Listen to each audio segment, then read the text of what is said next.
Hello, Marvel fans, comic geeks, and all nerds in between. My name is Megan, and I'm here to talk about Spider Man Brand New Day.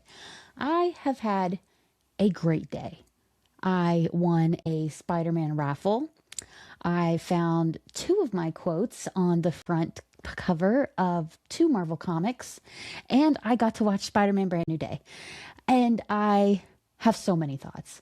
I am so excited. I was so excited to talk about it. And I just got home from the theater. It is like 12:30. I've had a day.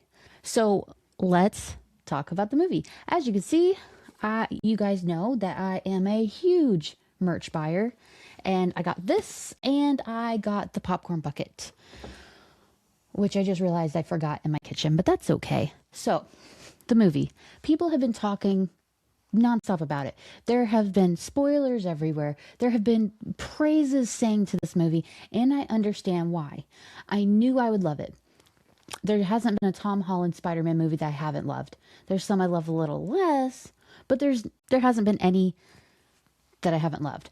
But I didn't expect for it to take me as a hostage in an emotional situation.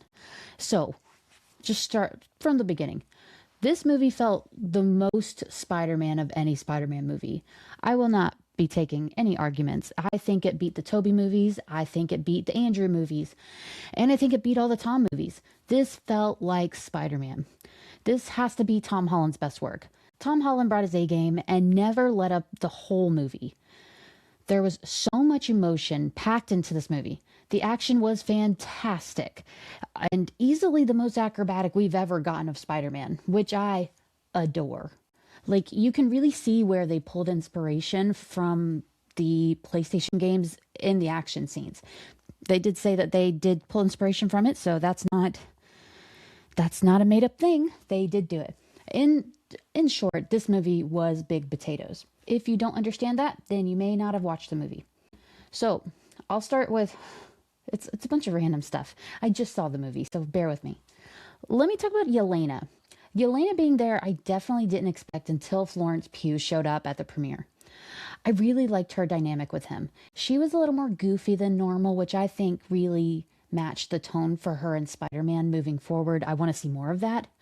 I did see rumors that there was a scene where Yelena tells Peter to take off his clothes. And I immediately thought, like, yeah, right, get out of here. That's crazy. But I'll be damned. I really, really like her office. That's awesome. Good for her. She's moving up in the world. So, the hand. The hand was used as strictly promotional factors because it really could have been any big, muscly bodyguards. But it does beg the question, does no one run the hand anymore? Like, is Elektra just not in charge of them? Because we're getting Elektra in the next season of Daredevil Born Again, so what has she been doing? And if the hand was just taken over by the Department of Damage Control, then what now? What do they do now? Who knows? I'm interested to know because I feel like we're going to get more of them in a weird way. But I did like how they were with Department of Damage Control because, dude, I didn't expect them to go so hard with the DODC. Bill Metzler, bad dude. He was always like that in the comics too. He's not much in the comics. He is just like a side character, but he has always been a mutant hating weirdo. And that worked out well here. I didn't expect them to go so damn dark. I did not expect to her not know her sister was dead, because when they introduced her, I just thought she knew she was dead and she was getting revenge. This poor girl was looking for her sister. But we'll get into Jean. Oh, spoiler alert, it's Jean. I'll talk about that in a little bit. Frank.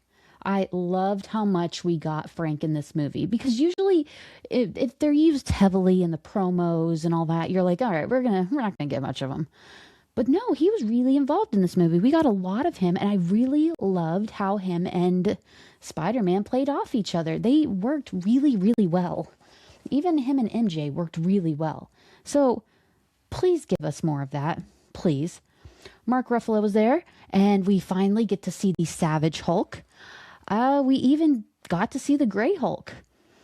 You get it? Because Jean was in control, so he was a Gray Hulk. I'm sorry.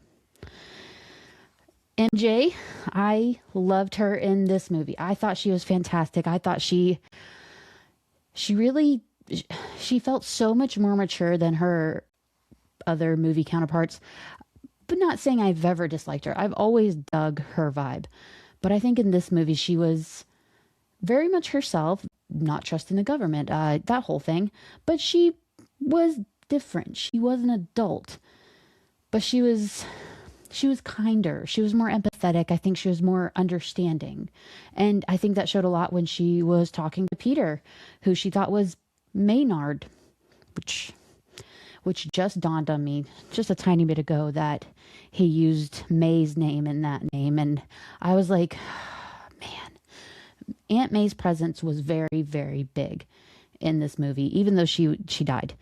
You could feel how Peter was feeling. You could feel that loss. You could feel that loneliness. And you could feel the comfort when he saw her grave or when Jean went back in his mind and we got to see May again. That was handled so beautifully. Speaking of NJ's boyfriend was unnamed, and I was really hoping it would be Paul. Like, I was really hoping. But I watched the credits, and it was just boyfriend. So I still think it's Paul. Because Paul would definitely say something like, "You're withholding." Like, that's such a wimpy thing. I think it's Paul. But it's fine. So, Jean. As many of you know, I have been hoping and praying it wouldn't be Jean. I never believed it was Jean. Even when all of this started coming out saying she's playing this, she's playing that, she's absolutely playing Jean. I made a video of all the people she could be, and I started the video with, "I'm not even going to entertain the idea that she's Jean." So here we are. I did not think it was Jean, even when the spoilers came out. Even when that one guy spoiled it on the blue carpet in front of everyone, I was like, it's not Jean. He's lying. Everyone's lying. Everyone's in on this prank. I'll be damned if it wasn't Jean Elaine Gray. It sure was. And I feel like, I don't know. After watching the movie, we should have seen it coming that Jean would be like the first X-Men team member that we'd get, because that's really where it started with her. Professor X, she was the first one he sought out. Well, he didn't. Her parents knew someone that sent him over to Jean because her parents had tried every doctor in the world and could not figure out what was wrong with their daughter until they met him. And that's when he put the psychic blockers on her. This is in the comics, by the way. I'm sorry. He put the psychic blockers on her. She helped him create Cerebro. That's when she learned of someone named Scott Summers, and Scott Summers was the first official X-Man. Later on, after like Iceman joined and Beast, then Jean was the last one to join officially, but it did start with her. So we should have known it would be Jean. I feel like everyone else in the world knew but me. It's just me. I'm the problem. This is a safe space, right? Like, we're safe here. I have to be honest with you guys. I am not a big fan of Sadie playing Jean. Don't get me wrong. Sadie acted her ass off. She did everything flawlessly. There's no one better to play that role that was needed in this movie, because Sadie's incredible at what she does. But I didn't feel Jean. I think she would have made a much better Firestar. And maybe that's because I've been hoping and praying for like the past year that Firestar would be played by Sadie Sink. For like, God knows how long I've been asking for that. And maybe that's a me problem. Maybe. But it just didn't feel like Jean.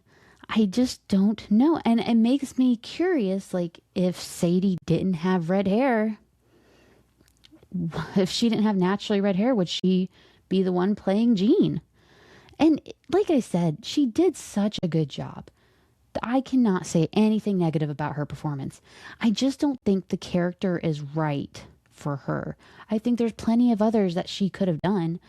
And I just didn't feel Jean. But also, to be fair, this was the only thing I've seen her as Jean in. If she continues on with the X-Men, which, I mean, obviously she will, in the X-Men, and we see that team up, and then I think maybe I'll see it differently. Maybe I'll see her grow into the role, or she gives me something of Jean that I haven't seen before that she brings to the role. But in this movie, I just didn't like her as Jean. I just did not like her. But she did her best. She did a 10 out of 10 performance. 10 out of 10. But Jean just I still am it just still makes no sense why Jean was chosen to be in this movie. If you wanted a mutant, you had Firestar right there. And she also could have gone against the DODC. She's also a mutant. So I, I'm not trying to whine. I'm not. I just think there were other things they could have done. But I still love the movie. I still loved how dark it got. Like with Jean sitting in the same chair that killed her sister. And like, I feel like there was no closure for her there because she never said, where's her body? Or like, how did she die? When did she die? How long has she been dead? How long did you know? So like that never got brought up. I also wanted to see Spider-Man go after Bill, saying like, you lied to me. You said that she found Sarah in a memory. Like, there was a few things I wanted to see, but it kind of made it hit harder that I didn't see those. I think I just wanted more details. I just want the tea. That's all. But I did like how he was starting to, moving on from Jean. I might come back. I don't know. I did like how he was forming a bond with MJ and Ned again. That worked out. It was very, very organic, which proves like, they are meant to be in this friendship with him. I just want to say, I called the handshake thing with Ned. I commented on a thread user's post about it, and I said, if Peter hit Ned with one of those bad boys, Ned absolutely would know how to do the handshake. I was told that I clearly don't know how Doctor Strange's magic works and that I don't read the comics. So after the movie, I went to find said comment so I could tell the person that his comment did not age well. And I'll take that apology whenever you'd like, but he had already blocked me. So if you're watching this, rude stranger, I just want you to know I told you so.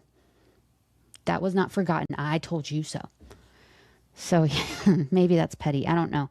But it's just like the audacity. I don't read comics? Get out of here. But all in all, this was a beautiful, beautiful movie. It was beautifully done, beautifully written, beautifully acted. The actors put their all into this movie. You could see that very well. Even the side characters like Mark Ruffalo, who was there, all of it was handled so great. And I honestly, even with the whole Jean thing, it was handled really well. Still not cool, still not into it being Jean. Because they just don't have much to do with each other in the comics. I think there were so many other characters she could have been. I don't know. I personally think I need to watch it again for science reasons. But also, this was my favorite Spider-Man movie, without a doubt. It hit every note for me. There was humor. There was deep, deep emotions. It went dark. I was into it all the way, and I loved it. So the post-credit scene, I still have been trying to wrap my head around it because it could mean a few things. It could mean that it's not Tom Holland's Spider-Man. It could mean that it's pointing to Secret Wars, and that is Tom joining the fight. It could mean he's on Battle World. It could mean a whole bunch of things. And I think they purposely left it so open-ended, and I love that they did it. But the one thing I don't think it is him joining the Doomsday fight. That man has worked on this movie, The Odyssey. When did he have time to join Doomsday? There's just no way. But I think it's more than likely it's going to be Secret Wars, which makes the most sense. But I gotta tell you, the people I was in the movie theater with they had no idea. There was one person who was like, "Oh, so great. Spider-Man goes off-world in Spider-Man 5." And he was like acting like it was a spoiler. And you know what? I just mind my business. You you do your thing, chicken wing. If you're going to be angry, you be angry. So yeah, I know I'm going to go to bed thinking, "Oh, I should have said that." And I know I'm leaving out quite a bit, and I'm just so damn tired. I've been talking for so long now. So let me know in the comments what you thought. Did you enjoy it? Did you love it? Did you hate it? What part did you like the best? Did you think it was big potatoes or little potatoes? Let me know in the comments. With that being said, I hope you will like and subscribe, and I hope you have a marvelous day.